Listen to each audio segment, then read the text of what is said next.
네, 안녕하세요. 바른사의 미트 콘서트 76번째 시간입니다. 지난 시간 미트 콘서트는 박재홍 수원대 건축도시 부동산학부 교수님 모시고 도시개발 사업의 이해와 전망이라는 주제로 진행되었습니다. 가속화되어 가고 있는 수도권 집중화와 기후변화에 따른 전 세계적 대응으로 도심의 고밀복합 개발은 불가피하므로 공공만이 아닌 민간의 적절한 역할 분담이 필요하다는 지적과 주택 문제는 인위적인 개입보다는 변화하는 수요에 맞는 공급 정책으로 쉽게 해결할 수 있다라는 주장이 있었습니다.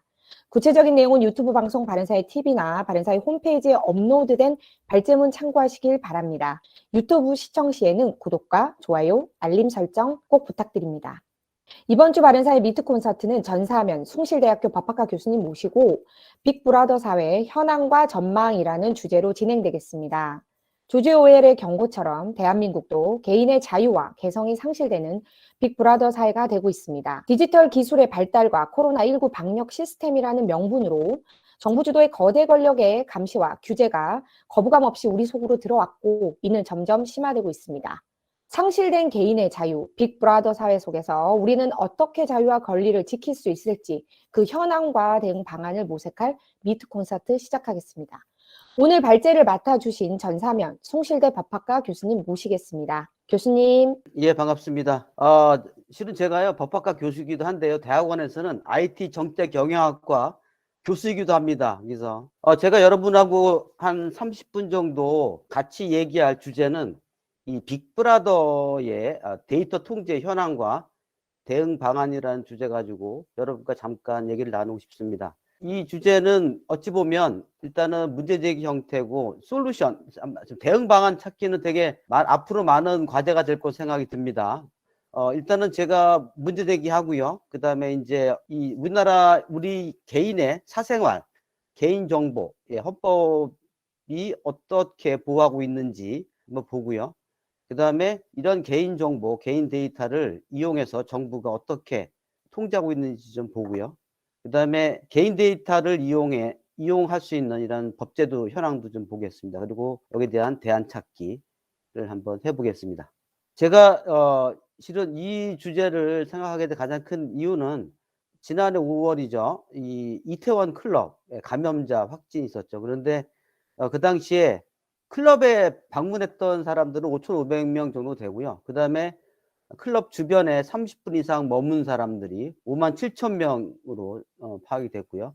이 모든 사람들한테 PCR 검사를 받으라고 해서 그 감염자들이 246명이 나왔습니다. 그리고 이 과정에서 GPS 통해서 개인 스마트폰으로 위치 확인하고 CCTV로 재확인하고 이런 식으로 추적 기술을 추적했습니다. 그래서 기술적으로는 완성 단계에 이르렀고요. 그것 외에도 신용카드 사용 내역이라든가 대중교통 카드 사용 내역, 약물 사용 내역, 또 접촉자 추적 이런 부분들 통해서 모두 색출을 했습니다. 그래서 이 코로나 방역과 관련해서 이거 방역이라는 명분하에서 정부에서 너무 개인의 데이터를 자유롭게 이용하는 게 아닌가라는 우려들이 나왔었고 그것이 현실화됐었습니다. 이렇게 그 방역 관련해서 데이터들을 확보할 수 있어서 법적 근거는 뭐냐? 이거는 보건의료기본법 55조에 나와 있습니다. 이 규정은 2019년 12월 3일 날 신설된 겁니다. 그전에는 개정되기 전에는 이렇게 보건의료 실태조사 관련해서 보건복지부 장관은 의료 실태에 관한 전국민 조사를 실시하여야 한다라고만 되어 있었습니다. 그런데 2019년 법을 개정해서 어떻게 했느냐? 보건복지부 장관이 실태 조사를 위해서 필요하면 중앙기관뿐만 아니고 법인이나 단체에다가 자료 제출을 요청할 수 있습니다. 그리고 이 요청을 받은 경우에 정당한 이유가 없으면 협조하여야 한다. 그렇게 되어 있어요. 이 모든 결국은 이 규정에 의거해서 우리가 코로나19 방역, 이태원 클럽 주변에 있던 모든 사람들을 다 저희들이 색출해서 확인할 수 있던 거죠. 그러면 우리가 이 개인정보란 뭔가라고 하는 거죠. 이게 개인 데이터. 이것은 생존하는 개인에 관한 정보입니다. 이것은 그래서 생존의 개인에 관한 정보여서 사생활 비밀과 자유의 핵심 요소가 되죠. 개인정보보호법상으로는 성명, 주민번호 등에 의해서 특정한 개인을 알아볼 수 있는 부호나 문자, 음성, 음향, 영상 모두가 이에 해당이 됩니다. 그리고 해당 정보 하나만 가지고 확인을 못하는 경우에는 다른 정보와 쉽게 결합하면 알 수 있는 정보도 개인정보에 포함이 되고, 우리 헌법 17조에서 말하는 사생활의 비밀, 자유에 대한 내용이 되겠습니다. 우리 대한민국 헌법은 이 사생활에 관한 한 전 세계적으로 가장 강력한 보호를 하고 있습니다. 17조에서 보게 되면 모든 국민은 사생활의 비밀과 자유를 침해받지 않는다라고 해서 직접적으로 사생활이라는 용어를 쓰고 있습니다. 사생활의 비밀, 자유를 얘기하고 있습니다. 그리고 헌법 10조에서는 인간의 존엄과 가치를 가지며 행복을 추구할 권리를 가진다라고. 대부분 국가들은 이 사생활의 프라이버시라고 하죠. 이거는 대부분 행복 추구권에서 찾기도 합니다. 일본이나 독일 같은 경우에는. 근데 우리나라는 이것을 겹쳐서 이렇게 보호하고 있습니다. 독일 헌법 같은 경우에는 이 사생활 보호에 관한 직접적 규정이 없어요. 그런데 뒤에서 보겠지만 개인정보에 관해서는 제가 유학 갔을 때 그 전부터 존재했던 법이 다텐슈츠라는 법입니다. 데이터 보호법입니다. 강력하게 아마 그 전체주의 히틀러 시대 때에 나치 시대 때에 이 개인 정보들을 활용해서 개인의 인권을 침해한 적이 많았죠. 그래서 독일이 제일 먼저 다텐슈츠라고 하는 개인정보 보호법을 만들어서 보호했습니다. 그럼에도 불구하고 독일은 헌법에 사생활 보호 규정이 없어요. 그래서 1조에 나와 있는 행복 추구권에서 사생활의 비밀과 자유의 보호에 관한 근거 규정으로 두고 있습니다. 미국은 행복 추구권 규정도 없어요. 그래서 이 프라이버시 같은 경우에는 수정헌법 4조에 나와 있는데요. 근거가 매우 희박합니다. 근데 이게 뭐냐면 국민의 신체, 가택, 서류와 재산을 보장하는 권리는 침해될 수 없다. 이 규정에서 프라이버시권을 인정합니다. 그런데 이런 것들을 판례를 통해서 헌법적 가치로, 헌법적 권리로 인정을 하고 있습니다. 일본 같은 경우에는 사생활 보호 규정을 헌법에서 최근에 헌법에 명시하려고 했었습니다. 그러나 개정 논의에 실패했고요. 현재는 우리처럼 행복 추구권에서 그 권리를 찾고 있습니다. 우리가 사생활 보호를 직접적으로 규정하고 있는 헌법은 대한민국 유일합니다. 그런데 앞에서 본 것처럼 그게 흔들리고 있다는 생각이 듭니다. 최근에는 이 빅데이터 기반 AI, 그 다음에 IoT, 사물 인터넷이죠. 이거 산업이 성장을 하려면 개인정보가 공유되어야 한다라고 하는 산업 발전 명분하에서 개인정보가 공유되고 있고, 또 이거를 이용해서 정부 감시가 강화되는 게 아닌가라는 우려들이 있습니다. 물론 이제 우리가 사생활은 개인 자유권이죠. 하지만 사회적 상호작용의 산물로 본다면 공공복리로 해서 제한이 가능할 수도 있습니다. 헌법에서 37조 제2항에서 그 규정이 있고요. 다만 이제 우리가 공공복리가 뭐냐, 공공복리를 제한할 수 있다, 공공복리 뭐냐라고 하는 건데, 뭐 공공복리가 매우 다의적으로 해석이 될 수 있지만, 우리가 헌법 또 37조 2항에 나와 있는 단서 조항이죠. 이 과잉금지 원칙에 따라서 공공복리를 무한대로 해석할 수는 없습니다. 그런데 이제 우리가 공공복리하고 개인의 기본권과 서로 상충하는 경우에 공공복리가 우선한다고 하는 해석은 자칫하게 되면 전체주의로 할 수 있기 때문에 우리가 양 법익 간의 합리적 균형을 찾아서 조정할 필요가 있다라고 생각이 듭니다. 특히 이제 한국민의 사생활의 비밀, 자유, 침해에 관련돼서 입법이 많이 이루어지고 있었습니다. 그래서 특히 문재인 정부 들어와서 작년 우리 2019년 같은 경우에는 우리가 이 건강보건기본법상의 문제가 있었고요. 또 2020년 작년이죠. 1월 달에는 데이터 3법을 개정을 했어요.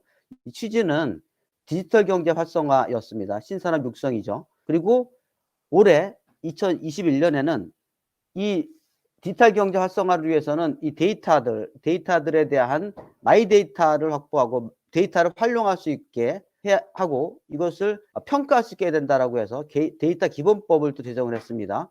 지금 올해 국회 상정되어 있는 법 가운데 보게 되면 부동산 거래법이 있죠.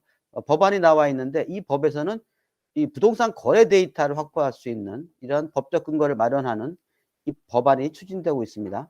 근데 현실적으로 보게 되면 오늘도 제가 인터넷에서 제가 뭐 할 때 내 개인정보를 이용할 수 있는 데 허용하는 그러한 동의를 여러 번 했어요. 어찌 보면 기술적으로 보면 이 데이터 3법 같은 경우에는 개인정보에 대한 정보 주체의 자기결정을 인정하는 것처럼 동의를 계속 받으니까. 그런데 실은 우리한테는 그 동의를 거부할 수 있는 실은 권리는 없어요. 이게 뭐냐면 타자 결정에 의해서 결정된다. 그래서 지금 이런 문제들을 이런 상황에서 우리가 어떻게 개인정보, 사생활 보호, 자유에 대한 보호 문제가 어떻게 될지 고민할 필요가 있습니다. 특히 이제 데이터 3법에서는 가명정보라고 하는 용어를 쓰고 있는데요. 이게 지금 보면 이름 나오고 주소 성명 나오고 성별 나오고 전화번호 나오고 주소 나오고 메일 주소 나오고 뭐 그다음에 데이터 사용 이런 것들이 우리가 개인정보 일반 얘기를 합니다. 그런데 정부 주체 동의 없이 할 수 있는 게 가명 정보라고 하는 거죠. 이런 정보들은 다른 정보와 결합하게 되면 알 수 있는 정보들입니다. 익명 정보는 다른 정보와 결합해도 알 수 없는 정보인데 현재 가명 정보까지는 데이터 3법상 이용이 가능하도록 되어 있습니다. 정부 주체 동의 없이도. 자, 그러면 이런 현상에 대해서 우리가 외국은 어떤가를 보겠습니다. 중국 같은 경우에는 이 코로나19와 관련해서 모든 데이터를 개인의 동선 데이터가 다 지금 활용되고 있습니다. 특히 알리바바 같은 경우에는 코로나19 관련된 위험도를 QR코드로 색깔로 구분해 가지고 고객 데이터를 분류하고 있습니다. 그 다음에 또 이 샹하이에서 이루어지는 이러한 QR코드는 슈이션마라고 하는데 이걸 개발했어요. 그래서 공공기관은 물론 아파트 단지 출입할 때 출입한 택시기사나 음식 배달은 모두가 다 이걸 제시해야 가능하고, 그래서 QR코드를 통해서 코로나19에 대한 개인정보가 다 지금 통제되고 있는 상황입니다. 특히 이제 이 중국 같은 경우에는 우리가 말하는 마윈이 한동안 많은 문제가 마윈이 이슈가 됐었는데 2021년 올해 1월 5일 날 월스트리트 저널이 보도한 내용이 있는데 여기 보게 되면 중국 공산당이 그 마윈이 지분을 80% 갖고 있는 엔트그룹이죠. 엔트그룹을 상장하려고 했었죠.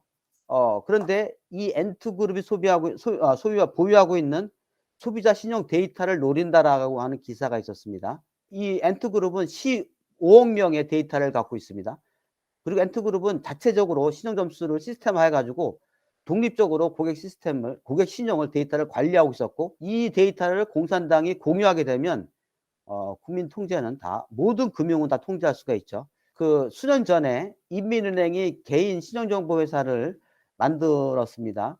그 당시에 텐센트하고 엔트그룹한테 고객 정보를 요구했었는데 엔트그룹은 이를 거부했습니다. 결국은 엔트그룹은 상장을 못했어요. 그리고 최근에 금융지주사로 전환해서 이제 인민은행 감독 대상이 됐습니다. 결국은 엔트그룹이 갖고 있는 모든 개인 정보들은 다 중국 정부 공산당이 확보할 수 있게 됐죠. 그럼 유럽은 어떤가?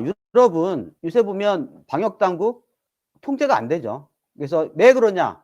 방역 당국이 개인 정보를 열람할 수, 우리처럼 이렇게 추적할 수 있는 그런 정보를 취급할 수가 없어요. 그리고 그걸 허용할 수 있는 법 규정이 없기 때문에 그렇습니다.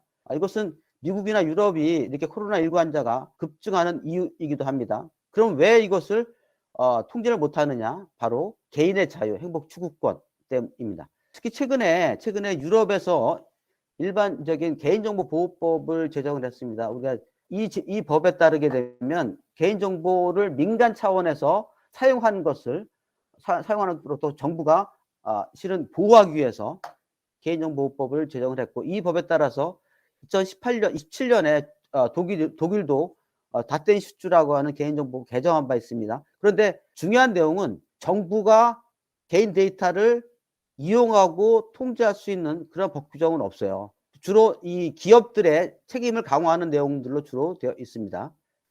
미국 같은 경우에는 프라이버시권이 아까 말씀드린 것처럼 헌법상 권리로 판례를 통해서 형성됐고요. 최근에는 이 정보 프라이버시권에 대해서는 헌법상 권리를 인정할 것인가에 대해서는 논란들이 있습니다. 그런데 이 캘리포니아 주에서 소비자 프라이버시법을 제정을 했어요. 주법 차원이죠. 여기서 보게 되면 개인정보를 이용해서 어떤 물건을 만들어 팔 때는 그거를 판매 중단을 지시할 수 있는 권리까지 주어지는 이러한 주법을 만들었습니다. 자, 그러면 이런 관점에서 본다면 대한민국은 빅브라더 사회로 이미 진입했는가라고 하는 거죠. 조지 오웰이 1949년도에 만든 작품이 1984년이죠. 여기 보면 빅브라더 최고 권력자입니다. 이것은 우리가 전체주의 상징으로 표현됐고요. 빅브라더가 공유 데이터를 이용하게 되면 결국은 전체주의는 가속화될 수밖에 없다라고 하는 것이 실은 현실인 것이죠. 우리 현재 법은 데이터 3법, 개인정보보호법, 정보통신망법, 신용정보법을 이미 작년에 개정했고요. 올해 10월 달에는 데이터 기본법을 제정했고요. 추가로 지금 부동산 거래법도 제정하고자 지금 하고 있고, 이렇게 되면 실은 모든 금융정보, 부동산 거래정보, 개인정보 모두가 다 정부가 쉽게 접근할 수 있는 상황이 됐습니다. 특히 신산업 육성이라고 하는 이름 가지고 과연 이렇게 국민 행복 주급과 사생활 침해가 되는지는 우리가 깊이 고민할 필요가 있습니다. 그래서 신산업 육성이라는 명분도 좋지만 일단은 우리가 공익과 사익 간의 법익의 균형이 필요한 법제를 갖춰야 되겠다. 특히 전체주의화는 하루아침에 이루어지지 않고 법령을 하나씩 개정하면서 서서히 진행될 수 있다는 것들 알아둘 필요가 있습니다. 이렇게 계속해서 빅브라더의 위험이 될 수 있는 위험 신호, 우리가 개인정보의 이용 범위가 매우 확대됐다. 이게 지금 2020년 작년 1월 달에 개정된 개인정보보호법입니다. 이 내용들인데요. 이게 이제 2017년에 독일 연방 개인정보보호법이죠. 이 법과 개정된 내용들을 딱 보게 되면 명백히 차이가 납니다. 여기 보면 정부가 개인정보를 이용할 수 있는 경우, 이런 경우에는 연방법이나 아니면 다른 법률의 규정이 있을 때만 허용됩니다. 그런데 우리는 법령 규정이 있거나 또는 법령상의 의무를 준수하기 위하여 불가피한 경우에도 개인정보를 사용할 수 있습니다. 그리고 공공기관이 법령 등에서 정하는 초과 업무의 수행을 위하여 불가피한 경우도 할 수 있어요. 그리고 정보 주체의 동의. 우리 맨날 하는 정보 동의죠. 이거. 그 다음에 독일 같은 경우에는 당사자가 가해자의 동의도 필요합니다. 그리고 그 외에도 우리나라는 정보 계약상 불가피한 경우, 계약을 이행하기 위해서 불가피한 경우에도 개인정보를 취득할 수 있어요. 그리고 정보 주체의 생명이나 신체, 재산의 이익을 위하여 필요하다고 인정되는 경우에 정보 주체의 사전 동의를 받기 어렵다. 이런 경우에도 받을 수가 있어요. 그래서 현재 우리나라 개인정보보호법상 정부 특히 민간도 포함되지만 정부가 이렇게 개인정보를 수집할 수 있는 가능성이 독일에 비하면 매우 높다. 그 다음에 이제 올해 2021년에 10월 달에 제정이 된 데이터 산업 진흥 및 이용 촉진에 관한 기본법이 있습니다. 여기 이걸 우리가 데이터 기본법이라고 하는데, 여기에서는 미개방 데이터들 있죠.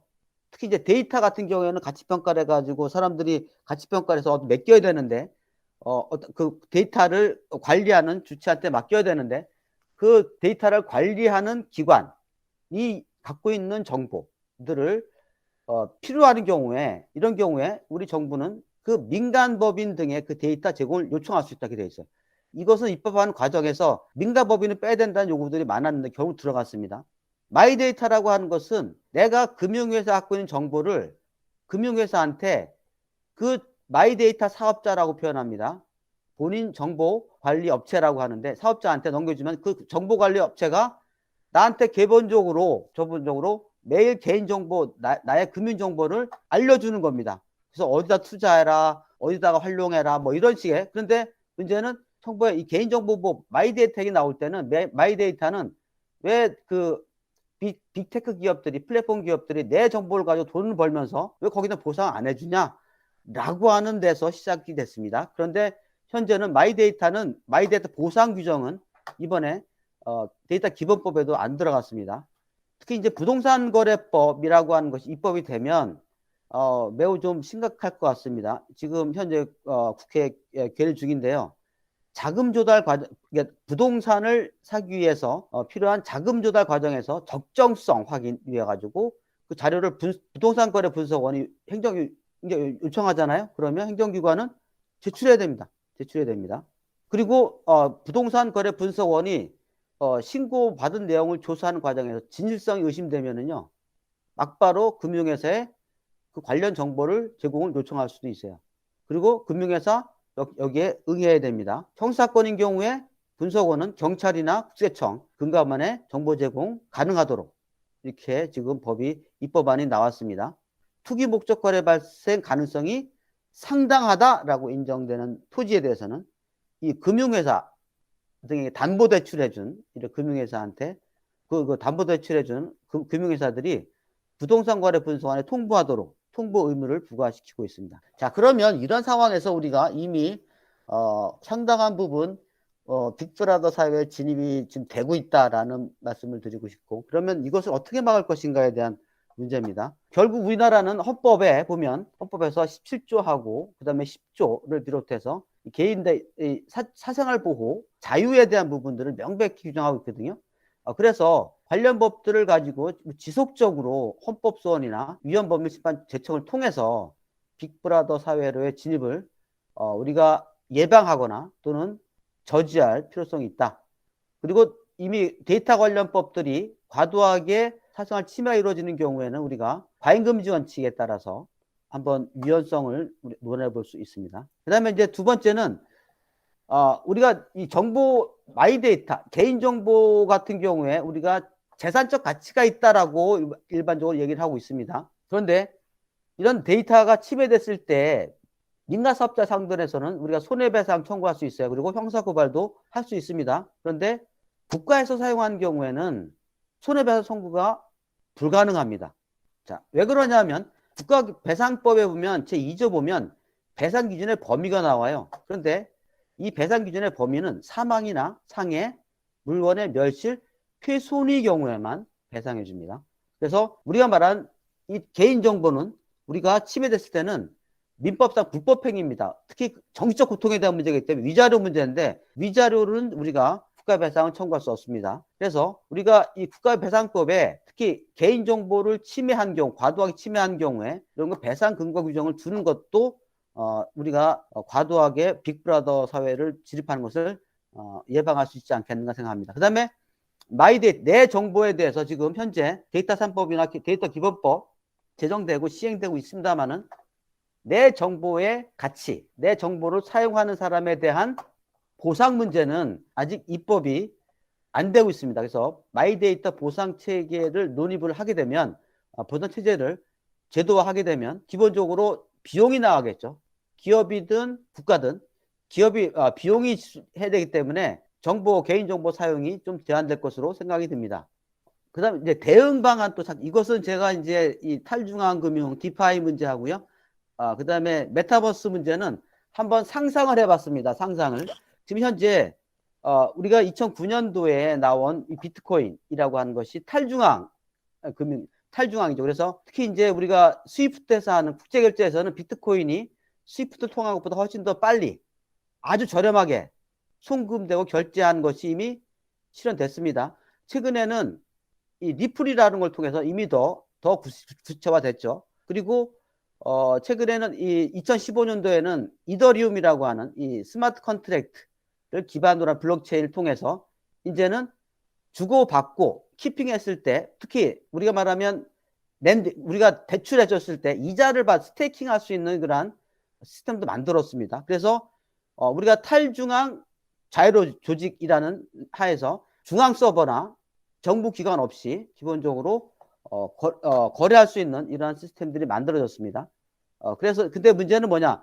이러한 탈중앙 이 디파이 비롯해서 블록체인 기반의 암호화폐에 대해서 이제는 최근에는 탈중앙이 일어나는 경우에 국가 통제력이 상실할 수 있기 때문에 정부가 주도하는 이 블록체인 기반의 암호화폐를 만들려고 하고 있죠. 대표적으로 특히 플랫폼 기업들도 만들고 있죠. 그래서 대표적인 예가 지금 중국에서 하고 있는 CBDC 중앙은행에서 발행한 인민은행에서 발행하는 디지털 화폐. 그 다음에 대표적으로 지금 메타로 이름을 바꿨죠. 페이스북이 리브라를 암호화폐를 만들려고 했는데 그것도 실은 중앙화 화폐입니다. 근데 최근엔 DM으로 바꿨죠. 이런 중앙화 시도가 일어나고 있습니다. 자, 그런데 이 탈중앙 문제는 이미 시장에서 탈중앙 금융이 일어나고 있어요. 그래서 2020년에는 탈중앙 거래소, 이것은 거래소라고 하는 집중화된 우리가 TTP다, 트러스트 서드 파티라고 하는 신뢰받은 제3자인 서버를 갖고 있는 중앙정부든 기업이든 중앙 서버 갖고 있는 중앙 서버 없이 개인 PC 간의 네트워킹을 통해서 증명을 해주는 탈중앙 거래소 유니스왑이 이미 만들어졌죠. 그리고 최근에는 탈중앙 대출 플랫폼도 만들어졌습니다. 에이브라고 하는 거 이미 지금 거래가 되고 있어요. 그리고 이자도 주고 있습니다. 그래서 민간에서 이 탈중앙 금융이 상당히 지금 성장하고 있다. 그래서 지금 이 D5냐는 기술 면에서 시장에서는 지금 탈중앙과 중앙화가 지금 대립구도로 가고 있습니다. 그런데 우리나라에서는 탈중앙 이 디파이 산업이 지금 매우 특히 우리나라 금산분리 규제 때문에 매우 어려울 것으로 판단됩니다. 그래서 이 탈중앙 금융이 좀 금산분리 규제로 완화가 되게 되면 우리가 그동안에 빅브라더 사회로부터 금융 분야 어느 정도는 우리가 해소할 수 있지 않을까라는 생각이 듭니다. 특히 에이브 같은 경우에는 탈중앙 플랫폼이라고 하는 게 일반 저기 금전은 안 되고요. 이거는 암호화폐만 됩니다. 그다음에 이제 메타버스는 우리가 가상 공간이죠. 그런데 지금 기술적으로 보면 이 암호화폐 메타버스는 중앙화된 메타버스하고 탈중 메타버스가 지금 서로 대립구도로 가고 있고요. 그리고 전문가들 얘기는 메타버스는 중앙화 메타버스만으로 어렵다는, 특히 중앙화 메타버스가 되게 되면 우리가 현 세계보다 더 엄청난 빅브라더 사회가 올 수가 있습니다. 그래서 기술적으로 이렇게 지금 기술적으로 다행스러운 것은 탈중앙과 중앙화 메타버스 서로 대립구도고 서로 상존할 수밖에 없다라는 전문가들의 견해인 걸 보게 되면 일단은 이 탈중앙 메타버스도 우리가 활성화시켜서 빅브라더 사회로부터 어느 정도는 탈피할 수 있는 모색들을 해봐야 된다라고 생각이 듭니다. 특히 이제 최근에 국제 자금 세탁 방지 기구죠. 여기에서 탈지만 디파이하고 그다음에 NFT라고 하는 대체벌 토큰을 우리가 지금 국제 자금 세탁 방지 기구에서 탈지만 금으로서 그 규제 대상에 포함시켰습니다. 이것은 우리가 특정금융정보법상 가상자산을 우리가 그 규제 대상으로 삼았듯이 일단은 제도권으로 우리가 이런 디파이나 아니면 NFT도 제도권으로 집어넣어서 그 다음에 규제 법적으로 보호를 해주는 것이 필요하다라는 생각을 합니다. 그래요. 뭐 시간이 좀 많이 갔는데요. 저를 말씀드리면 대한민국 헌법은 어느 국가보다도 사생활의 비밀 자유가 명문으로 보장되고 있죠. 그런데 최근 코로나19 방역 과정을 보면서 매우 위험스럽다. 그리고 우리가 유럽이나 미국보다는 중국과 가까워지는 것이 아닌가라는 생각이 듭니다. 그리고 그런 우려들이 지금 최근에 이루어진 입법들, 데이터 관련 법들 재개정을 통해서 더 우려가 되고요. 그것이 지금 현재 더 지금 우려가 현실로 나타날 수 있는 상황이 된 것은 이 부동산거래법이 통과되면 진짜로 빅브라더 사회가 올 것으로 판단이 됩니다. 그래서 우리가 이 빅브라더 사회라고 하는 건 전체주의를 말하는 거죠. 우리가 이를 탈피하기 위한 부단한 노력이 필요하고요. 여기에 대해서 우리가 헌법 소원을 비롯한 위헌 논쟁도 우리가 불러일으켜야 되고, 그 다음에 그 기반으로 해서 데이터 관련 법들 개정 노력, 그 다음에 데이터 보상 시스템도 구축하고 탈중앙이 제도화 될 수 있도록 노력을 해야 되겠다라는 생각이 듭니다.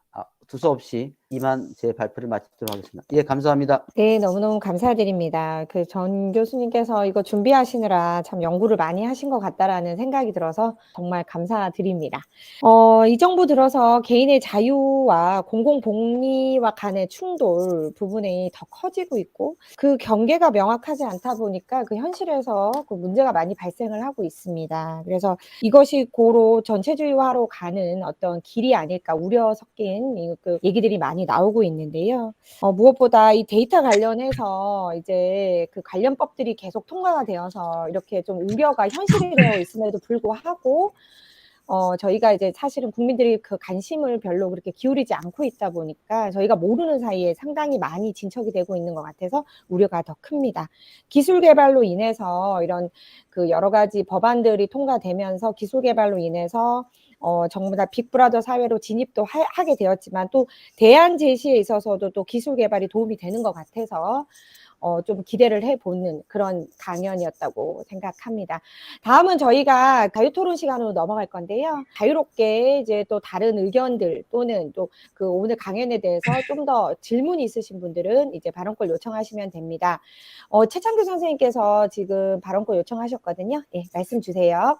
오늘 그 발표 내용이 굉장히 의미가 있다고 봐요. 그리고 우리가 부지불식간에 우리 개인의 자유가 굉장히 박탈당하고 있고 이런 추세가 지속되는 것에 대해서 우리 정 교수께서 굉장히 경종을 울렸다 하는 그런 측면에서 굉장히 의미가 있어요. 우리가 이제 산업적 측면에서 보면은 개인의 정보를 전부 데이터화 해갖고 그걸 기반으로 해서 산업이 활성되고 하는 그런 측면을 보면은 개인정보가 많이 노출되고 그 다음에 그게 비즈니스하고 연결이 많이 될수록 좋은 거겠지만 그 과정에서 아까도 본 것처럼 정부가 권리를 침해해도 우리가 손해배상도 청구 못하게 돼 있어요. 이건 정말로 마구 침범해도 된다는 얘기죠. 내가 아주 쉽게 예를 들면 이런 겁니다. 제가 아는 어떤 공기업에 누가 자기 딸이 누가 이제 남자를 사귀는데 자기 아버지가 공기업의 임원이라고 해서 개인정보를 들어가 갖고 그 남자의 신원을 이렇게 조사하고 뭐 사귀지 마라. 이런 사례가 있었다는 거예요. 충분히 우리가 생각해 볼 수 있는 그런 사례 중에 하나인데 사실 이건 굉장한 범죄 행위거든요. 범죄 행위예요. 근데 이게 정부기관이나 이런 권력기관에서 이런 사적인 목적, 사익을 추구할 목적으로 이 개인정보에 접근해서 사익에 우리 개인의 그 이익에 반하는, 자유에 반하는 그런 일이 발생하는 것에 대해서 우리가 엄격하게 책임을 묻지 않으면 정말로 우리의 모든 일거수일투족, 심지어는 집을 들어오고 나가는 시간까지 전화를 누구랑 했는지, 밥을 누구랑 먹었는지 이 모든 정보를 나쁜 목적으로 사용할 수 있다. 개인의 이익에 반하는 그런 심각한 사태가 될 수 있어요. 그래서 이거는 정말 앞으로 계속 그리고 내 개인 정보가 사실 동이 두드렸지만 나중에라도 이걸 내가 컨트롤하려고 그러면 어디에 내가 했는지 어디로 갔는지 이게 알 수가 없잖아요. 그래서 이게 체계가 개인 정보가 내가 지금 내 개인 정보가 어떤 게 있고 어디로 갔는지 이런 게 내가 컨트롤할 수 있어야 된다. 그리고 그게 아까 말씀하신 대로 내 개인 정보를 제공하는 대가로 내가 비용을 수익을 얻을 수 있어야 된다. 그게 돼야지만 이게 이제 서로 시장 경제 원리 속에서 개인의 정보를 내가 컨트롤하면서 할 수 있다. 그런 생각이 들었어요. 하여튼 굉장히 중요한 이슈를 제기해 주셨습니다. 이상입니다. 네, 정말 감사드립니다. 저희 다음 또 질문이나 의견 있으신 분들 말씀 주시면 되겠습니다.